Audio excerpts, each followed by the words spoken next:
Hi all, just wanted to go over the information from week 3 from the quiz and then talk a little bit about this week, week 4. So last week we learned a bit about patient-centered care. Hopefully you reviewed the information in the classroom. We talked about transparency, and transparency really helps to empower the patient. And a good example is charge lists or the charge master is what it's known as, but lists of charges from hospitals. In the past, it was highly uncommon to release your charge information if you were a hospital, but now there's actually a law that says that they have to. So it's that type of transparency helps to put the patient really at the center of the care, kind of the care circle, and we'll learn more moving forward in other classes in the HSA program where we go a little deeper into these topics, but learn more about care coordination and how that focus of patient-centered care, patient and family care are very much the way that we're moving towards. So hopefully you got a decent idea of that. We also talked a little bit about healthcare marketing. So there's really been a shift in probably over the last 35 years from a time where we didn't do marketing in healthcare to a time where we market everything in healthcare. I just think to watching the Super Bowl the other night and how there were so many healthcare commercials, from local ones like UPMC to the national ones like United Healthcare, tons of commercials that and drugs, different drug marketing. So very much there's been a shift from the time when we didn't do marketing to a time where maybe it's a little overboard. And again, as you move forward in the health administration program, if you're an HSA major, and even as an HSA minor, you'll learn more about marketing. We'll go a little more in depth in your classes as you move forward. So that's probably it as far as last week. Hopefully you found the topics interesting. I think that these are both very important topics, and sometimes folks really enjoy the marketing piece, especially as you dig into that moving forward and are interested in marketing and public relations. Very important role in healthcare settings. So hopefully you enjoyed that. So let's talk a little bit about the quiz. Quiz was obviously focused on marketing for the most part, because that's what our textbook, our text drove us to that information. But so one question that the answer in the classroom, it was a confusing question. It wasn't a confusing question. The question was clear, but the answer that the system had was is accurate, but I adjusted the grading on this particular one a little bit. So the question was: marketing can be defined as, and there were many options. Originally, the answer was noted as activities to satisfy. No. Activities to satisfy a customer's needs and advertising, promotion, and selling, which were two of the other individual answers. And you may see questions like that on these quizzes. Actually, there's quite a few in this particular week, so just be aware of that. Originally that answer, activities to satisfy a customer's needs and advertising, promotion, and selling, was the answer, because if you look at the textbook, that's how it defines it. However, one of the other answers was approaches to create, communicate, and deliver value in selected markets. And I think that's definitely falls within marketing as well, especially communicating that value. And marketing is all about what value do you bring that perhaps your colleagues in other organizations don't bring. So I did give credit for both the correct answer from the textbook as well as all the above. If you only chose one of the other ones, like advertising, promotion, and selling, I didn't give credit for that because some of the other answers were accurate. So I didn't give credit if you just answered one of the other answers that only represented a part of what marketing is defined as. Next question. Marketing in healthcare has lagged other industries because, and the correct answer was some physicians believe that is inappropriate or even unethical. Consumers have imperfect knowledge about the costs of services, so this constrains consumer decision making. And the characteristics of all buyers and sellers is not the same.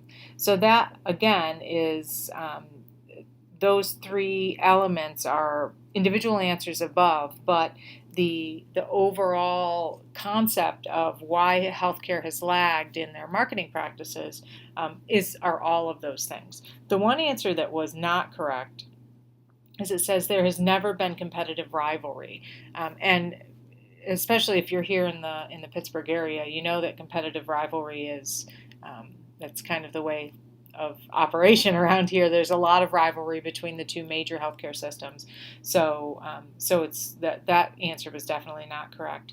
But the others were all correct. So the overarching answer that included all of those was the reason that healthcare has lagged in marketing.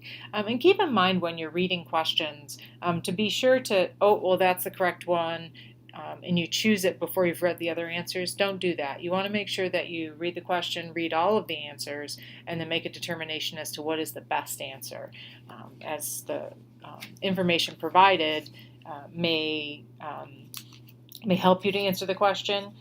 And also, it's important to make sure that you're seeing all of those answers and you're able to answer the question appropriately. Next question, direct-to-consumer advertising. And the correct answer here this was another all of these are correct. So it is defined as marketing directly to the end user of healthcare products and services, so that's correct. It may adversely impact the physician-patient relationship, and that is correct as well. Think about seeing a drug ad on television. So you see an ad for,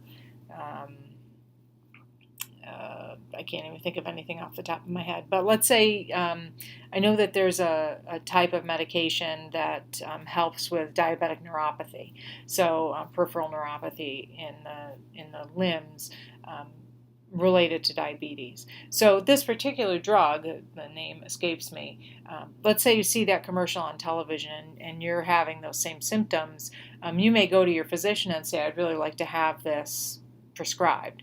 That particular drug has been shown to be somewhat dangerous in some instances. It can cause suicidal ideation, it can cause different types of behavior issues.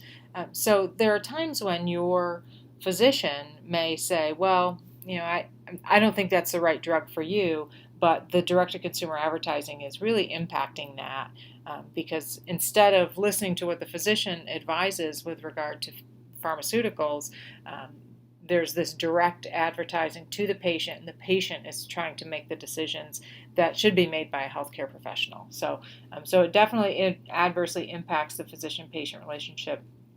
The next answer is questioned regarding whether it induces inappropriate resource utilization. And same kind of thing. Patients are seeing, I could use that drug. This might be helpful to me.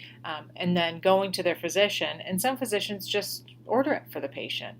Maybe when it's not needed, wouldn't be appropriate, etc. So it can certainly induce inappropriate resource utilization. And the last one has received scrutiny as to whether it changes prescribing behaviors. And again, just like the last three answers we talked about, it certainly can change prescribing behaviors of certain physicians when patients are coming in and saying, please can I have this, please can I have that, and maybe it's not something that they really need. So the answer was all of the above are correct, or all these are correct. Last question. Jill, a manager in healthcare, is leveraging marketing strategies and tactics that will alter or create behaviors that have a positive effect on the targeted individuals or society as a whole. Jill is implementing, and there were several possible answers, but the correct answer was social marketing. So social marketing is really a situation where, and a good example, and you'll see this from a lot of healthcare organizations, where they'll come out with a campaign. Maybe they'll come out with a campaign about eating healthfully, or they'll come out with a campaign about getting mammograms. Now, the hope is that not only will people seek services from them. Let's say mammograms is a pretty easy example. So if, let's say, one of the local organizations decides to implement a program maybe a Twitter campaign or commercials or print advertisements where they're really moving forward. Go out and get your mammogram. Make sure you're getting your mammograms on time, etc. But that will not only impact individuals that are receiving care at that facility, it may impact individuals that go to a different organization but see that ad and think, oh my gosh, yeah, I haven't had a mammogram in 5 years or whatever, I better get in and get one done. So it's social marketing. Some people can confuse it with social media marketing. That's not what it is. It can be done via social media, but it can be done via any type of advertising or marketing framework. But so it's really about changing behavior, having a positive effect on the behavior of not only your population, so your patients, but also society as a whole. So you can really impact society as a whole in those cases. So that is social marketing. I do want to talk a little bit about this week. So in week 4, we're talking about information technology, data analytics, knowledge management, and really a couple of the things I want to make sure that you're seeing this week. We're really in a shift right now in our industry where we're looking more at big data and how does data impact us, impact our health. How can we use data to impact and have a positive impact on our health? So there's some videos in here about precision medicine, about IBM Watson. IBM Watson has actually kind of decreased a little bit, but there are other organizations that are picking up that lead. But that video that we have is a good one. Just overall, what do analytics do? But in our discussion for this week in the Flipgrid, I want you to take a look at the All of Us campaign. So All of Us is, and you can join, I regularly get postcards from Pitt with regard to this program, but it's they're looking to get 1 million research participants and really kind of map a certain number of data points for these research participants, including, in some cases, genetic information, etc. So take a look at that study. Take a look at, obviously, the precision medicine information in the classroom and comment on that. I think that there are some really cool things that are happening. I think that there are some concerns as well. So make sure that you're taking a look at that. We also have an infographic assignment this week. These are just a few of the organizations that provide free resources for creating infographics. Some of them, when you make a submission of your infographic, you have to do them in different ways. I'll talk more about that in a second. But so what I want you to do is, obviously we're looking at information technology. I want you to create an infographic. And what an infographic is really just a one-page kind of a pictorial representation of points of information that you've learned. So I want you to create an infographic related to something that's related to information technology. So you can choose electronic health records, you can choose certain aspects of it, overall, what you've learned about electronic health records, however you want to proceed.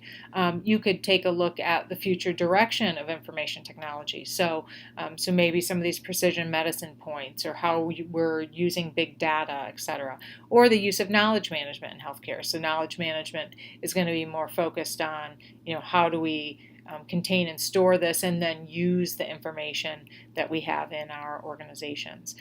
So these different sites, Easly, Venngage, and Piktochart, are all 3 options that you can use. They are free. They all have paid options as well. You do not need to pay for any of them, but some of them will allow you to download a file that you can upload to the classroom in the Dropbox.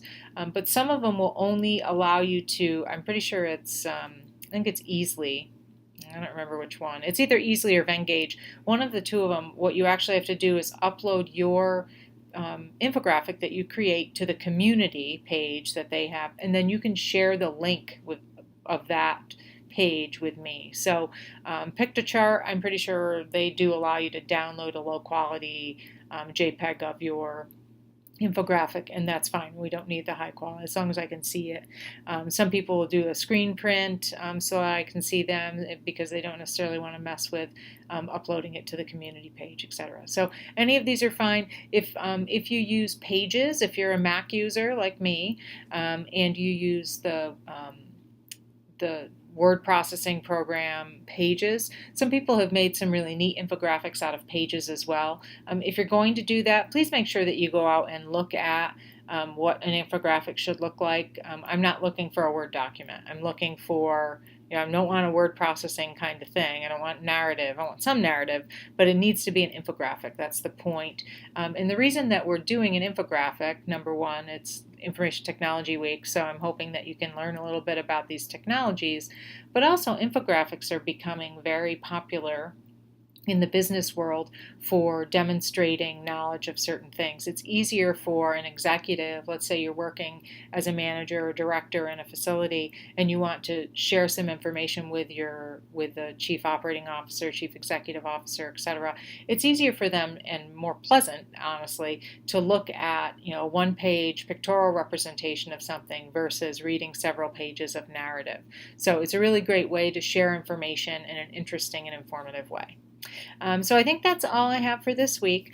Please, if you haven't already, I know I've been bothering people. I can't complete grading on the week 2 group assignment until I receive, I have the sheet back here, until I receive the self and peer assessments, and I'm still missing 1, 2, 3, 4, 5, 6, 7, 8, 9, 10 of them. So I can't post your week 2 grades completely until I get those back from you. So please, if you don't have it, I've sent it a couple times, but if you don't have it, you need it, let me know. But I'm probably going to be continuing to bug you this week so I can get those grades posted. So that's all I have this week. As always, any questions, please just let me know. Thanks so much.